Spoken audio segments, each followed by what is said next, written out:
Assalamualaikum warahmatullahi wabarakatuh dan selamat malam pemirsa. Senang sekali saya Rafika Mustaqim Mawarda kembali menjumpai Anda dalam program Obrolan Karebosi.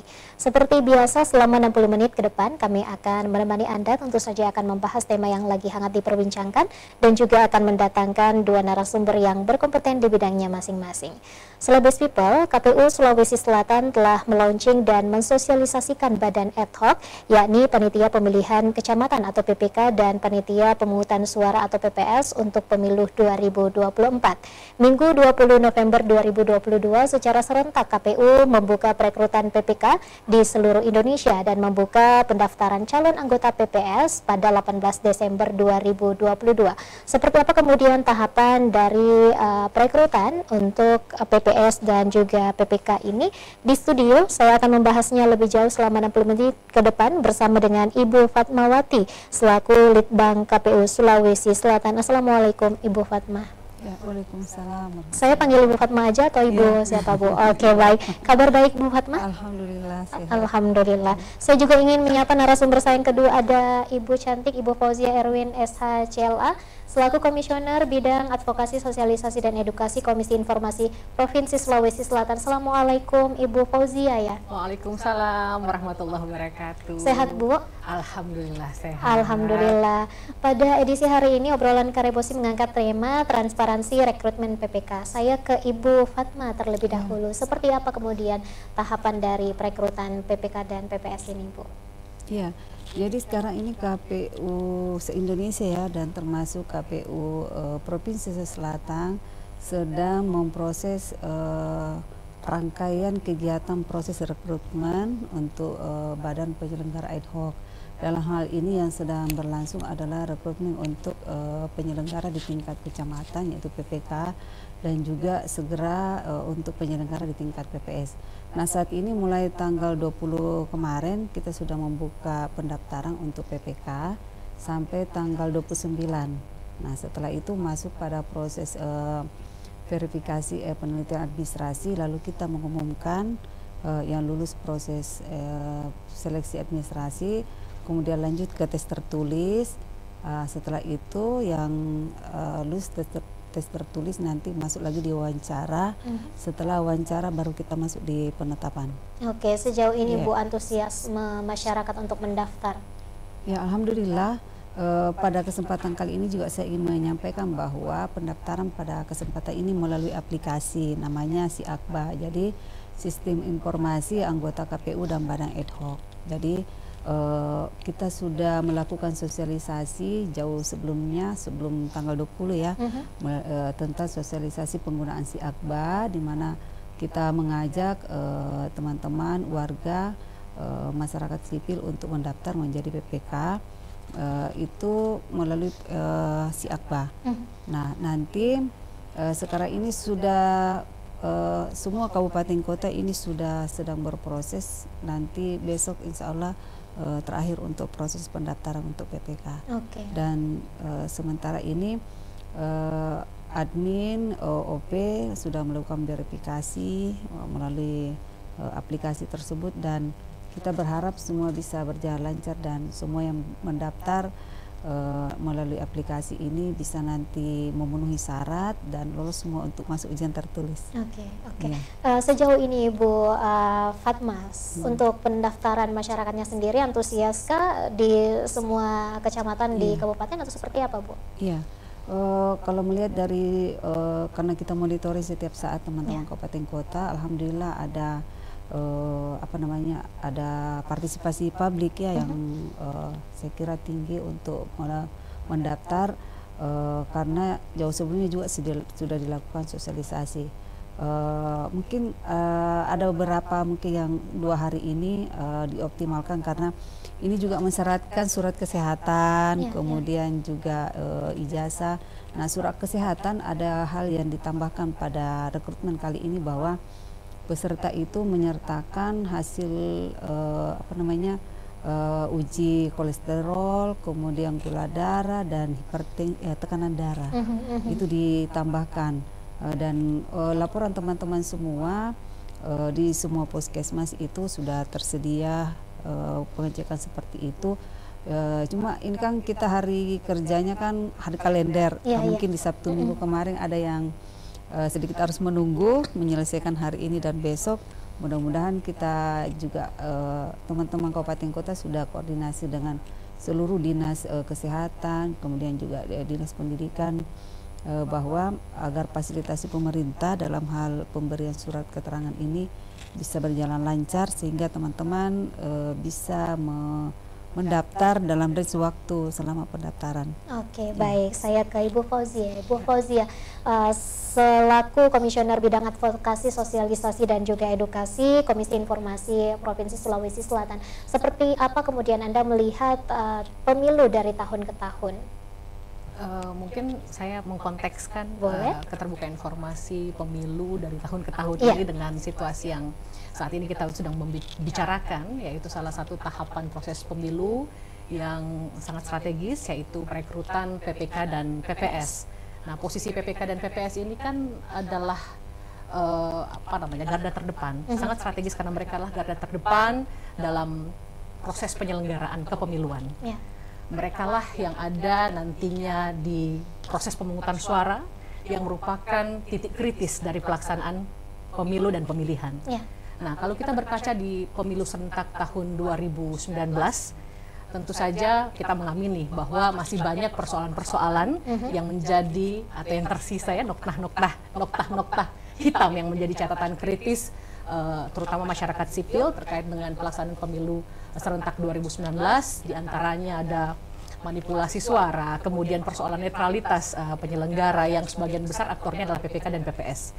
Sehingga tadi mungkin saya mendengar yang disampaikan oleh senior saya, Ibu Fatma dari KPU Sulawesi Selatan, proses perekrutan ini, ya memang saya lihat mungkin penyelenggara belajar dari 2019 ya, sudah berlangsung secara transparan, ada aplikasi yang dibuka untuk kemudian para publik ya, masyarakat yang ingin bergabung menjadi penyelenggara yaitu PPK dan PPS bisa mengakses secara luas informasinya, tinggal masuk ke aplikasi, kemudian mendaftar dan memulai proses, memenuhi persyaratannya. Nah, mungkin proses selanjutnya adalah pengumumannya.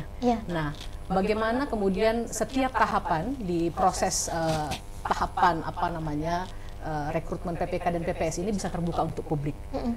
Semua publik harus mengetahui siapa-siapa ini calon-calon yang lolos yang akan menjadi PPK dan PPS.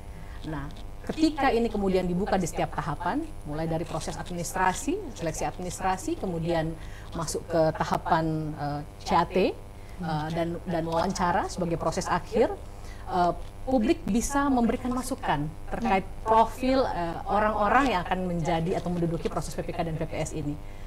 Mungkin itu proses selanjutnya. Jadi setelah ini kemudian menggunakan digitalisasi, terbuka untuk umum, semua orang bisa mengakses pengumumannya.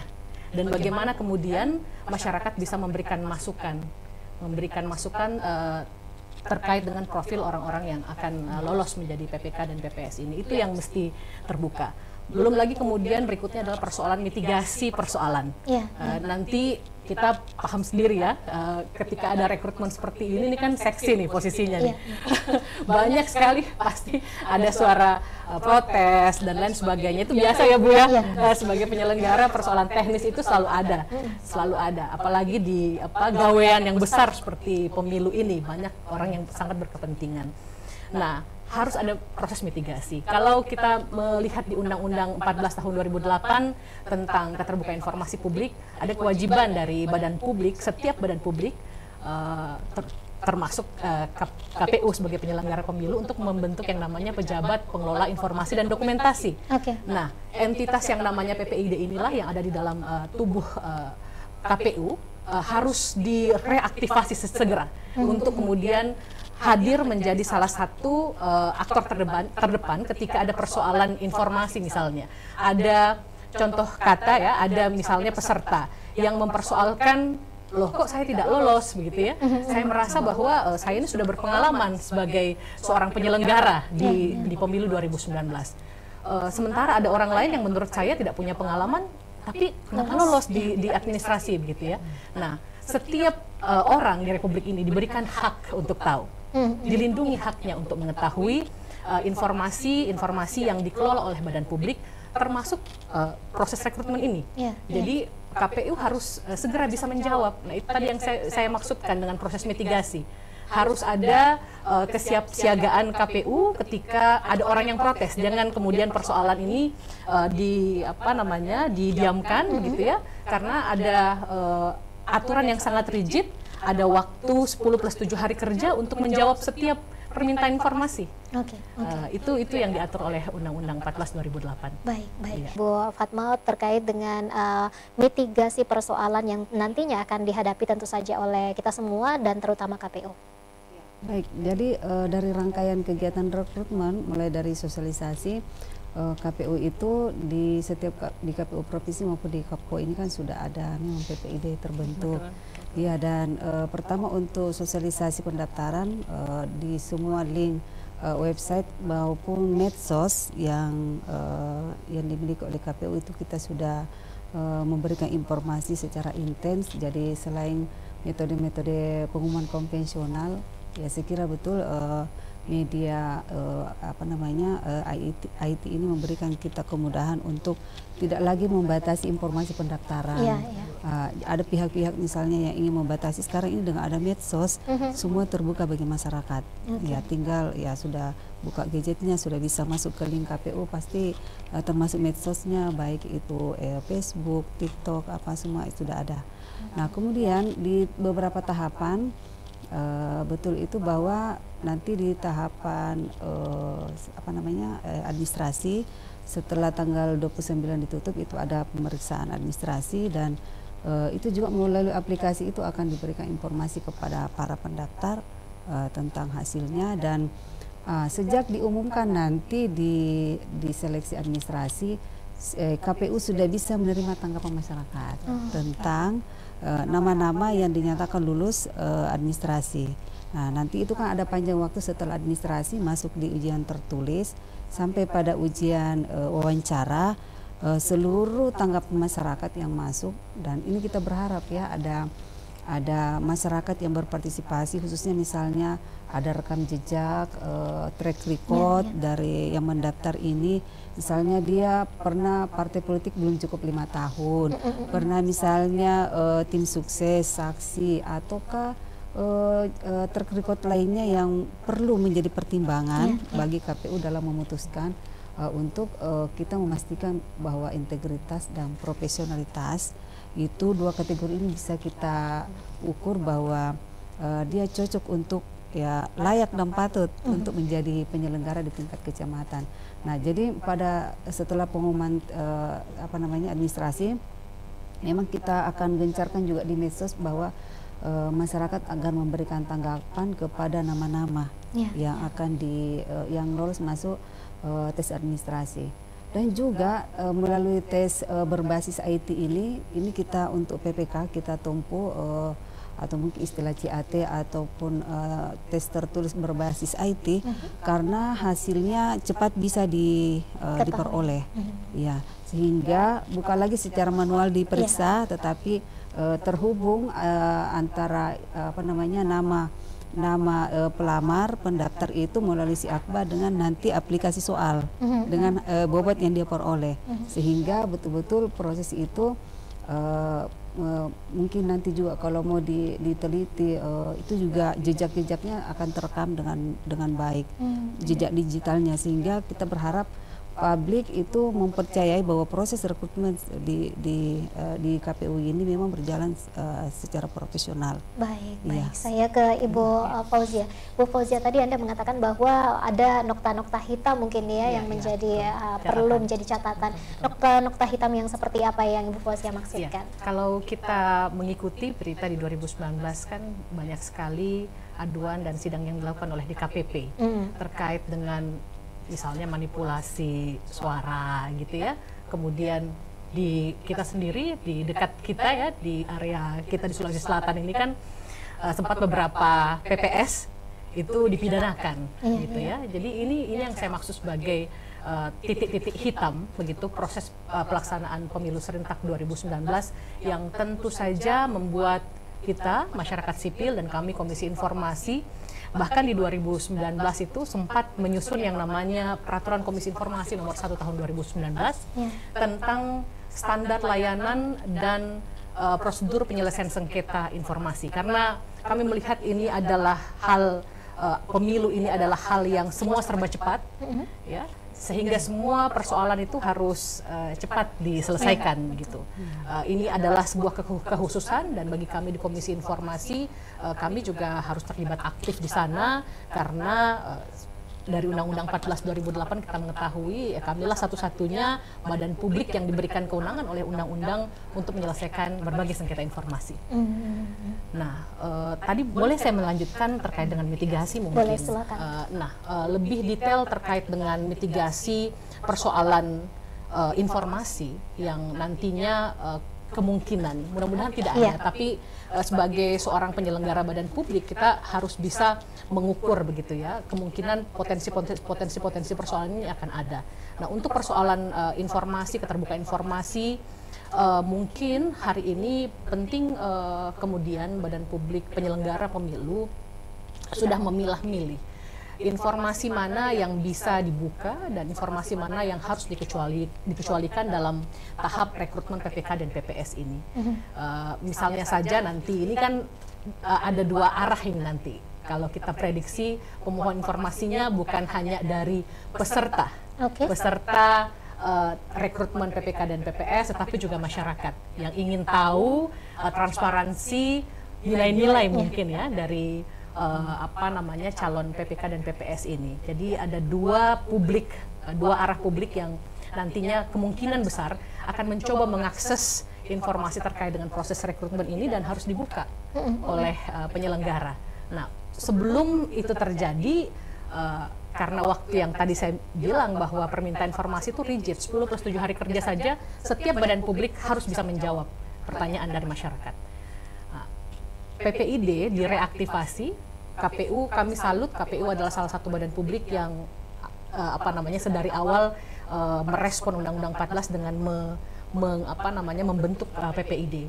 Nah, mungkin untuk kegiatan ini PPID sudah harus bisa memetakan mana informasi yang bisa dibuka ketika ada publik yang ingin tahu dan mana informasi yang harus dikecualikan. Sehingga persoalan yang nantinya akan terjadi itu ya tidak berlarut-larut dan mengganggu proses, kemudian mempengaruhi persepsi publik terhadap penyelenggara pemilu.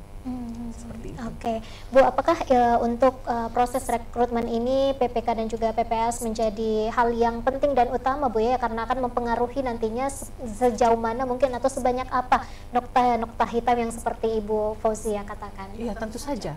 Seperti yang saya sampaikan di awal tadi, PPK dan PPS ini penyelenggara yang ada di garda paling depan, yang berhadapan langsung dengan masyarakat, khususnya nanti di waktu pemungutan suara, gitu ya.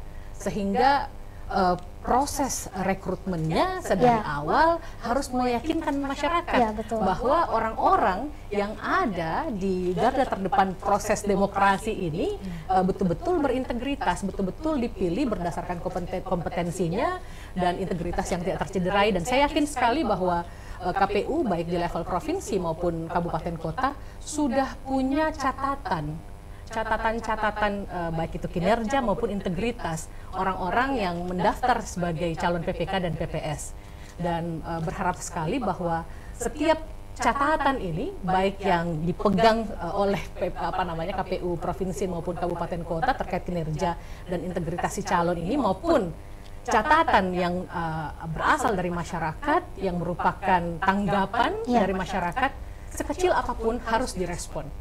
Harus dipertimbangkan. Harus bisa terkonfirmasi dengan baik kepada si calon. Seperti itu. Saya ke Ibu Fatma. Ibu Fatma, seperti apa kemudian syarat-syarat yang harus dipenuhi oleh calon PPK dan juga PPS ini untuk badan ad hoc? Silakan, Bu. Ya, betul. Jadi kita berharap bahwa yang akan menjadi PPK dengan PPS, bahkan nanti KPPS ya, dan juga ada Pantarlih yang akan memutakhirkan data pemilih door to door itu memiliki integritas dan tentu kemampuan ya Nah, ini sudah diatur sebenarnya di Undang-Undang Nomor 7 Tahun 2017. Jadi syarat-syaratnya itu sebenarnya mulai dari KPU RI sampai ke bawah, Bawaslu sampai ke bawah itu ada syarat yang wajib terpenuhi. Jadi misalnya pertama tentu warga negara Indonesia. Nah, kalau PPK ini harus berbasis KTP-nya. Jadi di mana dia berdomisili berdasarkan KTP-nya, maka dia hanya bisa melamar di situ, di kecamatannya, karena ini juga mereka harus punya pengetahuan wilayah. Kalau dia tidak menguasai wilayahnya, bagaimana bisa bekerja dengan baik, termasuk berkoordinasi dengan seluruh stakeholder terkait. Karena ini kan semua warga pemilih misalnya ya harus dia kenali. Nah, kemudian tidak pernah di partai politik. Nah, ini juga paling sekurang-kurangnya 5 tahun. Nah, ini untuk menjaga bahwa yang menjadi PK ini betul-betul tidak ada afiliasi ke salah satu partai politik, jadi betul-betul orang yang memang cocok untuk menjadi penyelenggara, sehingga dibatasi sampai sekurang-kurangnya 5 tahun. Nah, ini juga yang akan setelah uji seleksi berkas ini kan diumumkan, sehingga kalau ada yang memperoleh informasi, dan sebenarnya kita juga ada di SIPOL, ya, sistem informasi partai politik, itu begitu memasukkan NIK itu bisa terdeteksi. Jadi sebenarnya masyarakat umum juga bisa mendeteksi dirinya apakah dia terdaftar dalam partai politik atau tidak. Nah, ini sebenarnya di SIAKBA ini sudah terkoneksi dengan SIPOL. Iya, jadi begitu ada yang ada namanya di dalam sebagai anggota partai politik itu dilakukan klarifikasi. Ya. Dan hasil klarifikasinya yang nanti menentukan apakah betul dia anggota atau misalnya dia dicatut. Nah, termasuk bukan hanya anggota, jadi misalnya pernah belum cukup 5 tahun dia pernah jadi saksi, pernah jadi tim kampanye, tim pemenangan. Nah, semua itu untuk menjaga bahwa betul-betul orang ini tidak berafiliasi ke salah satu partai, karena ini kan pertarungan politik yang melibatkan partai-partai. Peserta pemilu ini adalah partai politik, jadi dia harus berjarak tuh ya, bisa memperlakukan sama. Kemudian juga dia tentu harus memiliki integritas, pribadi yang jujur, ya. Kemudian ada kesehatan. Standar kesehatan ini sehat jasmani, rohani, dan bebas dari penyalahgunaan narkotika. Nah, untuk kesehatan ini tadi ditambahkan, jadi ada uji hipertensi, kemudian gula darah dan kolesterol. Jadi karena pekerjaan PPK nanti dengan PPS ini sangat padat ya, dari segi waktu, intensitas, kemudian juga dari tahapan-tahapan yang harus berjalan dengan cepat. Jadi memang harus punya stamina bagus, dan tentu kepemimpinan juga ya, dari segi itu kepemimpinan mampu mengolah penyelenggaraan di tingkat kecamatan dan tingkat desa. Kemudian persyaratan usia. Nah, sekarang usia ini kan minimal 17 tahun. Tapi khusus nanti untuk KPPS dibatasi maksimal 55. Karena kemarin mungkin di 2019 rata-rata kan yang sakit dan kemudian ada meninggal dunia itu di TPS. Jadi untuk KPPS kali ini dibatasi waktu umur 55 tahun. Ya, jadi ini kesempatan bagi warga masyarakat yang masih sehat, masih muda ya, untuk berpartisipasi. Nah, kemudian untuk pendidikan paling rendah SLTA. Dan ini juga ada keterwakilan perempuan 30%. Dan termasuk juga bahwa teman-teman kita yang disabilitas ya, itu juga diberikan kesempatan, karena kan mereka bukan orang yang sakit, mereka adalah orang sehat sepanjang mampu menjalankan tugas sebagai PPK dan PPS. Ya, jadi tidak dibatasi. Nah, kemudian ini juga perlu keterampilan teknologi, karena di pemilih juga kita kan sudah mau tidak mau di era digital sekarang harus kita akan masuk ke digitalisasi dari pekerjaan, sehingga diharapkan juga yang mendaftar ini ya adalah bekal untuk ya paham tentang teknologi, karena nanti di proses misalnya pemutakhiran data, ada beberapa aplikasi-aplikasi yang kita gunakan pelayanan kepada publik itu menggunakan IT. Ya, jadi betul bahwa dari seluruh rangkaian persyaratan inilah yang kami verifikasi. Ya, verifikasi agar betul-betul sesuai dengan persyaratan tadi, dan kami memerlukan tanggapan dari masyarakat, dan itulah nanti yang akan diolah oleh teman-teman KPU Kabupaten Kota pada saat wawancara, diklarifikasi. Misalnya ada yang anggota partai atau pernah jadi saksi atau pernah melakukan ada track record yang tidak cocok lah berkaitan dengan integritas atau profesionalitasnya. Itu yang kita akan pastikan di proses wawancara, sehingga kita berharap yang bisa dipilih 5 PPK ini betul-betul yang integritas dan kompetensinya cocok untuk itu. Karena ini adalah menjadi penyelenggara pemilu yang apa istilahnya, garda terdepan. Betul. Seluruh teknis ya pemilu itu sampai di kecamatan, desa, bahkan TPS itu kan pemberian suara di TPS itu menjadi substansi esensinya dari pemilihan. Oleh karena itu kita berharap teman-teman yang teman-teman yang ingin berpartisipasi di dalam pemilu ini, kita berharap bisa mendaftar dan bisa nanti kita bersama-sama menyelenggarakan pemilu ini sesuai dengan prinsip-prinsipnya. Oke, baik, saya ke Ibu Fauzia. Bu Fauzia, seperti apa kemudian hak publik secara khusus pada pemilu 2024 nantinya? Mungkin hak publik untuk tahu ya, betul. Dalam konteks keterbukaan informasi ya, setiap publik berhak mengakses seluruh informasi yang dikuasai oleh badan publik, khususnya penyelenggara maupun pengawas pemilu.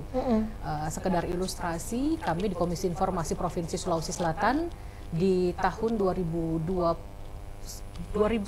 sampai 2020 menyelesaikan sengketa informasi yang pemohonnya adalah salah satu mantan calon anggota legislatif ya dari Kabupaten Dapilnya Kabupaten Bulukumba kalau saya tidak salah. Yang disengketakan itu adalah KPU Bulukumba maupun Bawaslu Bulukumba. Nah, ketika itu caleg ini, gak apa-apa ya bercerita sedikit ya, memberikan ilustrasi kepada masyarakat. Ketika itu mantan caleg ini meminta dokumen C1 plano, ya, yang mana dokumen ini tentu saja karena pemilunya udah berlalu begitu ya, orang-orang terpilih gitu ya, caleg-caleg alek-aleknya sudah terpilih, sudah dilantik dan sudah selesai pemilunya, tapi kemudian ada muncul permintaan informasi yang kemudian berujung dengan sengketa informasi.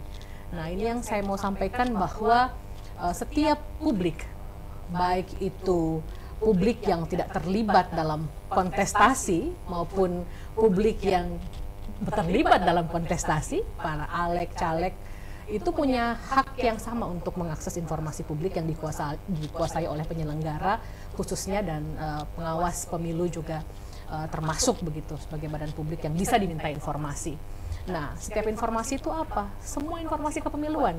Bukan hanya informasi terkait tahapan-tahapan proses, tapi kemudian dokumen yang muncul di setiap tahapan proses itu juga kemudian jika dokumen ini adalah dokumen yang tidak dikecualikan, bisa diakses oleh publik. Tentu saja setelah melalui mekanisme yang sudah ditentukan oleh Undang-Undang 14 tahun 2008 tentang keterbukaan informasi publik. Apa mekanismenya, apa persyaratannya? Sangat mudah. Salah satunya kalau pemohonnya adalah seorang individu atau atas nama pribadi memohonnya, cukup dengan KTP. KTP yang menunjukkan bahwa dia warga negara Indonesia, lalu kemudian mengisi formulir permintaan informasi yang ada di badan publik, menjelaskan apa tujuan dari penggunaan dokumen tersebut. Nah, kalau pemohonnya adalah badan hukum, maka ia wajib membawa selain KTP, anggaran dasar dan anggaran rumah tangga, kemudian pengesahan dari Kementerian Hukum dan HAM, dan kalau pemohonnya adalah perkumpulan masyarakat, maka ya cukup membawa selain KTP surat kuasa dari masyarakat yang dikuasainya. Cukup seperti itu saja, datang ke KPU, datang ke Bawaslu, mengisi permintaan informasi yang formulirnya sudah tersedia di kantor-kantor badan publik ini, kemudian tinggal menunggu bagaimana kemudian PPID yang ditugaskan menanggapi permintaan dari masyarakat tersebut. Kalau selama ini yang seperti kita ketahui, PPID ini atau Undang-Undang 14 ini lebih banyak kemudian kita dengar digunakan untuk mengakses dokumen keuangan, dokumen perencanaan, dokumen laporan hasil pemeriksaan BPK yang ada di kantor-kantor pemerintah, dinas-dinas, OPD-OPD. Namun ya saya men-challenge masyarakat juga, ya kan, untuk kemudian kita bisa berpartisipasi aktif dalam proses khususnya pemilu ini. Harus ada data awal kan yang kita miliki, supaya kemudian ketika kita ngobrol begitu ya dengan partai politik misalnya begitu ya, sudah ada basis data. Jadi berdebatnya atau ngomongnya itu based on data, sehingga partisipasi politik itu kemudian bisa lebih bermakna, lebih konstruktif dan lebih solutif. Tidak sekedar kemudian ya yang seperti kita lihat ya, banyak yang bicara saja tapi data tidak punya. Ya, inilah esensi dari lahirnya Undang-Undang 14 tahun 2008 tentang keterbukaan informasi publik, mendorong setiap warga negara mau berpartisipasi dalam setiap proses pembangunan. Dan pesta demokrasi ini adalah muara awal atau starting point dari sebuah proses pembangunan masa akan datang.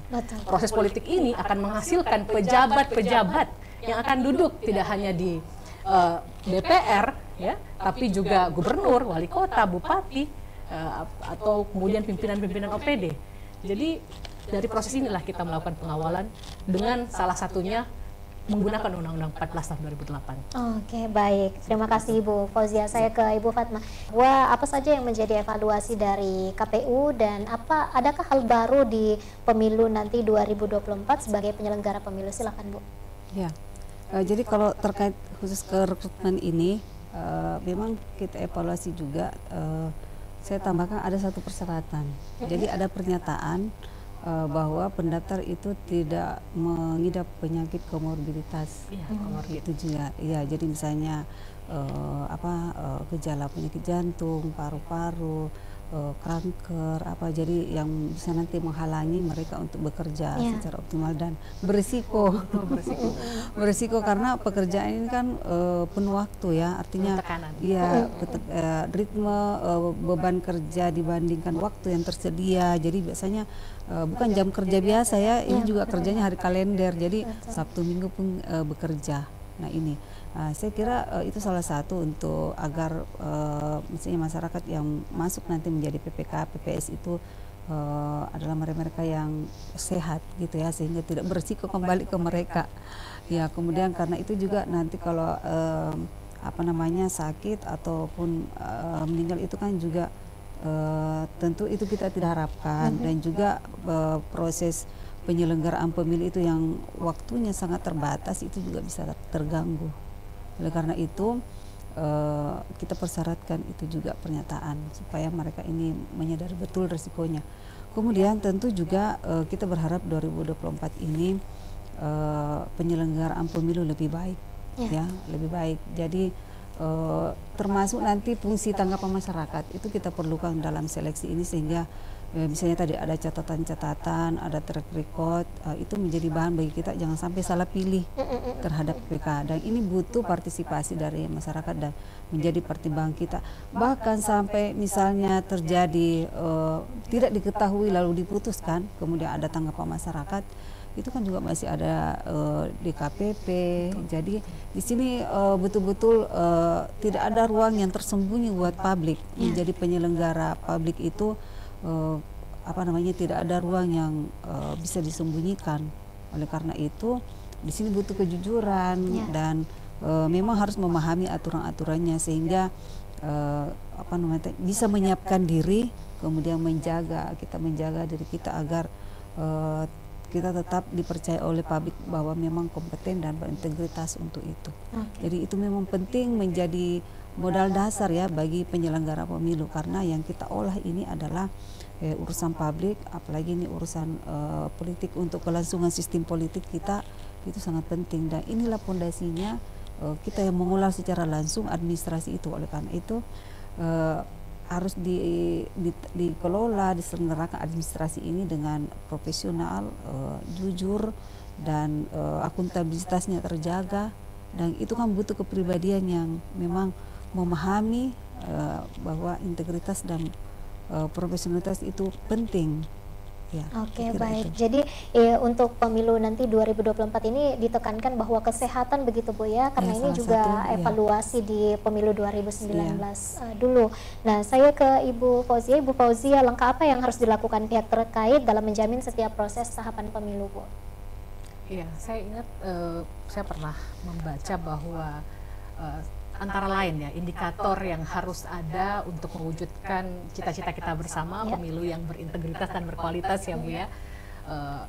Antaranya adalah adanya kompetisi yang adil begitu ya antara partai politik atau calon begitu dalam pemilu dan pemilu kada, kemudian hadirnya penyelenggara dan pengawas yang profesional, kemudian berintegritas dan imparsial, serta yang terakhir proses hukum, proses penegakan hukum yang cepat, adil dan berkepastian.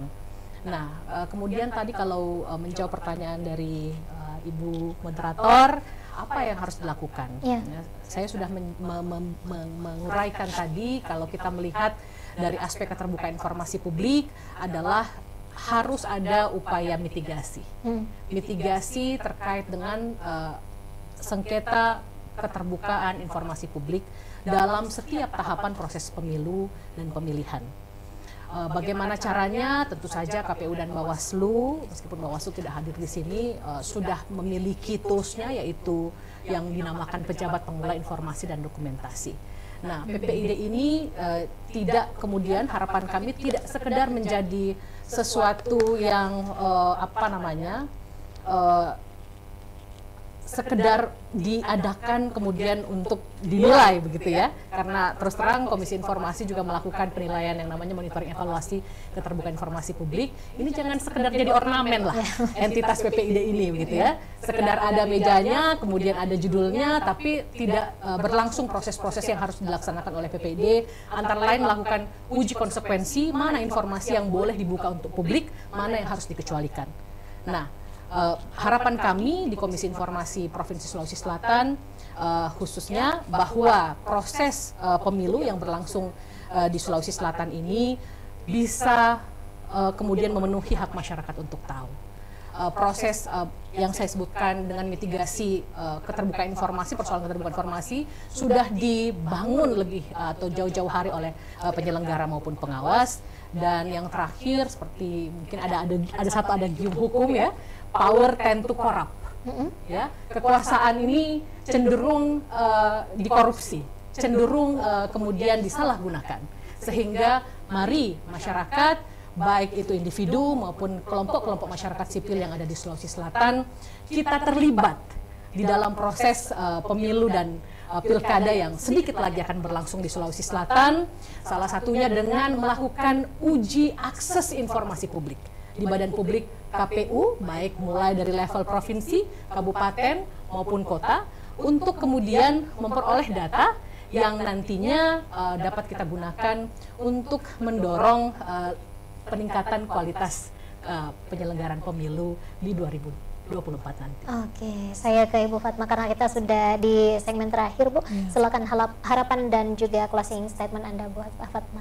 Ya, tentu di proses rekrutmen ini kami sangat mengharapkan partisipasi publik untuk turut serta mengawasi, memberikan informasi kepada kami tentang calon-calon yang ikut seleksi ini, sehingga kami bisa melakukan verifikasi dan betul-betul nanti tepat di dalam memilih personil-personil yang akan menjadi PPK dan PPS. Jadi tentu kami tidak bisa men-tracking secara penuh dan di sini peran masyarakat sangat kami perlukan, sehingga PPK kita bersama, PPS kita bersama itu betul-betul nanti handal dan berintegriti dalam bekerja. Oke, saya ke Ibu Fauzia, silakan harapan dan juga closing statement Anda. Ya, sekali lagi harapan saya dan sekaligus kemudian menghimbau, mengajak seluruh masyarakat Sulawesi Selatan, khususnya kelompok-kelompok masyarakat sipil, agar ayo kita ikut berpartisipasi dalam pesta demokrasi yang sedikit lagi akan dimulai. Prosesnya sudah dimulai ya Bu ya? Sudah dimulai prosesnya, kemudian nanti puncaknya di 2024 dengan melakukan uji akses informasi publik. Uji akses informasi publik itu seperti apa?